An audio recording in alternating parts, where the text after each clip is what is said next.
کچھ کتابیں محض الفاظ کا مجموعہ نہیں ہوتی، وہ ہمیں ماضی سے جوڑتی ہیں، فکر عطا کرتی ہیں، ہمارے شعور میں ایک نئی روشنی بکھیرتی ہیں۔ تاریخ فقہ شیعہ امامیہ بھی ایک ایسی ہی گرا قدر تصنیف ہے جو فقہ اہل بیت کے علمی سفر، اس کے ارتقاء اور اس کے معماروں کی خدمات کو نہایت جامع انداز میں بیان کرتی ہے۔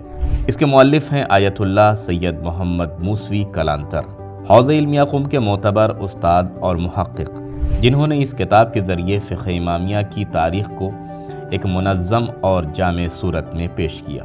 اس عظیم علمی خدمت کو اردو میں منتقل کرنے کا شرف مولانا ناظم علی خیرآبادی کو حاصل ہوا، جنہوں نے اسے نہایت شستہ، رواں اور شائستہ زبان میں پیش کیا ہے۔ یہ کتاب صرف فقہ کی تاریخ نہیں سناتی، بلکہ ہمیں ان درخشاں شخصیات سے بھی روشناس کراتی ہے جنہوں نے علم کے چراغ جلائے۔ کتاب کا ایک اہم حصہ ان معاصر مراجع کی خدمات پر مشتمل ہے جنہوں نے عصر حاضر میں فقہ شیعہ کو نئی وسعت اور گہرائی بخشی۔